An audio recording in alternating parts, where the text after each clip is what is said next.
Hi viewers, VRX77. This is my YouTube channel. Please watch and subscribe. Press the bell icon to get more videos. నా content నచ్చినట్లయితే like చేయండి, మీ బంధుమిత్రులకు share చేయండి, నాకు support చేయండి. ప్రపంచవ్యాప్తంగా జనాభా 750 కోట్ల నుంచి 800 కోట్ల మధ్యన ప్రపంచ జనాభా ఉంది. త్రూఅవుట్ వరల్డ్ లోపల ఇప్పుడు ఈ పాపులేషన్ విషయం ఎందుకు వచ్చిందంటే, ఒక వర్గం వారి యొక్క జనాభా విపరీతంగా పెరిగిపోతుంది, డెన్సిటీ పెరిగిపోతుంది. ఇంకా ఇతర వర్గం వారి యొక్క జనాభా తగ్గిపోతుంది. వర్గాలుగా మాట్లాడుతున్నా ఇక్కడ నేను. వర్గం అంటే ఇంకా మీరు అర్థం చేసుకోవాలి. ఎగ్జాంపుల్కి Japan, North Korea, South Korea, China, తర్వాత రష్యా, మళ్ళీ ఇక్కడ France, Italy, Germany, Belgium, Denmark, Poland, Holland, ఇట్లా యూరోప్ కంట్రీస్లో కొన్ని, పశ్చిమ ఆసియాలో ఉన్నటువంటి కొన్ని కంట్రీస్ లోపల జనాభా రేటు తగ్గుముఖం పట్టింది. జనాల సంఖ్య తక్కువగా ఉంది, వృద్ధుల శాతం ఎక్కువైపోతుంది.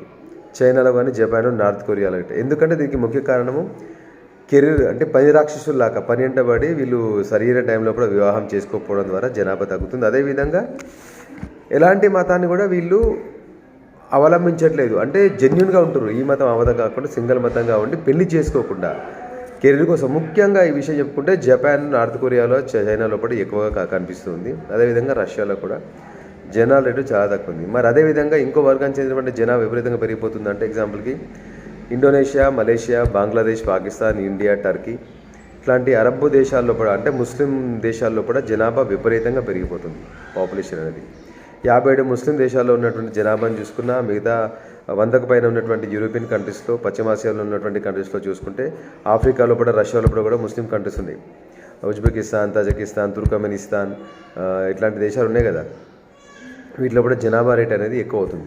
అయితే ఈ జనాభా తక్కువ ఉన్నటువంటి దేశాలు లేబర్స్ని అడాప్ట్ చేసుకుంటారు కదా. ఈ లేబర్ ఎగ్జాంపుల్కి జపాన్లో కూడా ఇదే జరుగుతూ ఉంది. యూరోప్లో కూడా ఇదే. అంటే చేసేటువంటి వర్కర్ లేక బంగ్లాదేశ్ నుంచి, పాకిస్తాన్ నుంచి, ఇక్కడ ఉన్నటువంటి యొక్క ముస్లిం దేశాల నుంచి పని కోసం ఉన్నటువంటి వాళ్ళు అక్కడనే స్థిరపడి వాళ్ళ యొక్క సంతతిని పెంచుకొని, ఈవెన్ ప్యారిస్లో కూడా, ఫ్రాన్స్ దేశంలో ఉన్నటువంటి ప్యారిస్లో కూడా షరియా చట్టాన్ని అమలుపరచాలని చెప్పేసి ఉద్యమాలు జరిగి ప్యారిస్ను మొత్తం కాలబెట్టారు. అదేవిధంగా లండన్ కూడా ఇంకొక 5 సంవత్సరాల లోపల ముస్లిం దేశంగా మారిపోతే ఆశ్చర్యం పొందాల్సిన అవసరం లేదు. లండన్ కూడా, ఈవెన్ యూరోప్ దేశాల్లో కూడా ఈ సిరియా నుంచి, తర్వాత జోర్డాన్ నుంచి, మన పలస్తీన్ నుంచి వలస వెళ్ళినటువంటి వలసవాదులు అక్కడ కొద్దిగా అక్కడ విస్తరించుకుంటూ షరియా చట్టాన్ని అవలంబించాలని చెప్పేసి ఉద్యమాలు కూడా చేస్తున్నది. యూరోప్ దేశాలు మొత్తం కళ్ళు తెరిచి ఇప్పుడు అరబ్ కంట్రీస్ నుంచి ఎవరిని దేశంలోకి రానివ్వటం లేదు. రీసెంట్గా అమెరికా కూడా మెక్సికో దగ్గర పెద్ద ఎత్తున, ట్రంప్ వచ్చిన తర్వాత యుద్ధ ప్రాతిపదికన పెద్ద ఎత్తున మెక్సికో నుంచి వలసదారులు ఎక్కువ అవుతున్నారని చెప్పేసి ఈ మెక్సికో కెనడా బార్డర్ లోపల కంచెను ఏర్పాటు చేస్తుంది యుద్ధ ప్రాతిపదిక అమెరికా. అంటే దీన్ని బట్టి ఏం చేస్తుంటే, రానున్న కాలం లోపల ఏ దేశము ఇంకో ఇతర దేశస్తులని దేశం లోపలికి అనుమతించేటువంటి వీలు లేకుండా పోతుంది. ప్రపంచం యొక్క కుగ్రామంగా ఏర్పడినటువంటి ఈ రోజు లోపల ఏ దేశానికి ఆ దేశానికి కంచె కట్టుకొని మా దేశం వాళ్ళు మా దేశంలో ఉండాలి, ఈ దేశంలో వాళ్ళు ఇక్కడ రావద్దని చెప్పేసి అనుకుంటున్నటువంటి సమయం ఆసన్నమైంది. ఎందుకంటే ఆ దేశంలో ఉన్నటువంటి యొక్క రీసోర్సెస్ వాళ్ళకే సరిపోవట్లేదు. ఇంకా ఇతర దేశాల నుంచి వాళ్ళకి ఏ విధంగా సరిపోతాయి? అదేవిధంగా జనాభా లోపల కూడా వ్యత్యాసం అనేది విపరీతంగా పెరిగిపోయింది. జర్మన్లో కూడా ఇదే జరుగుతూ ఉంది.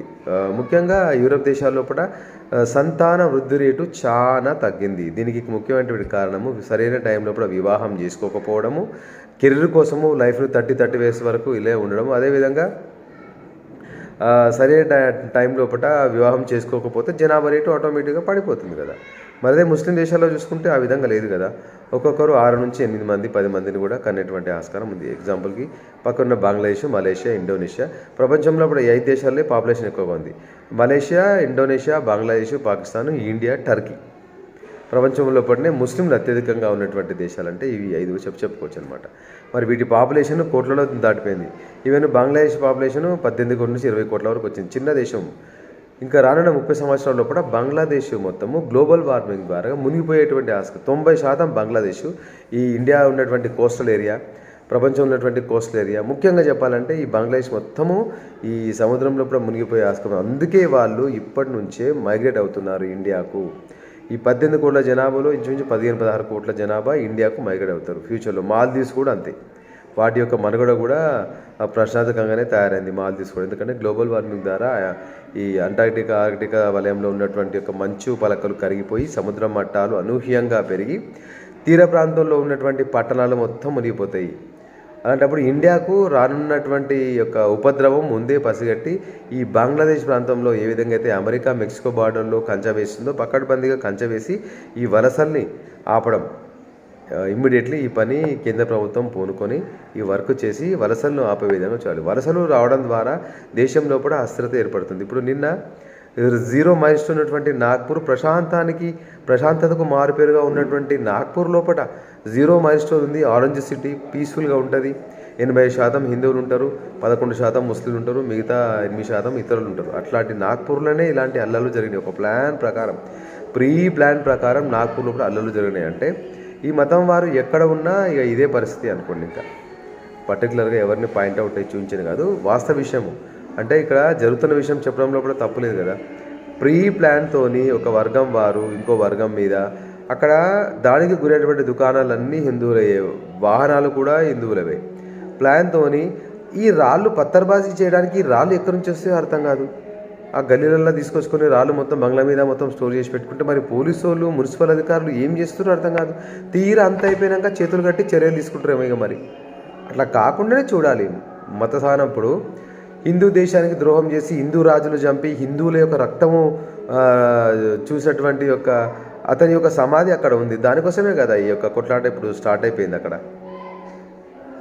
అంటే ఇప్పుడు ఈ జనాభా విషయానికి ఈ విషయానికి సంబంధం ఉంది కాబట్టి ఈ టాపిక్ నేను మాట్లాడుతూ ఉన్నా.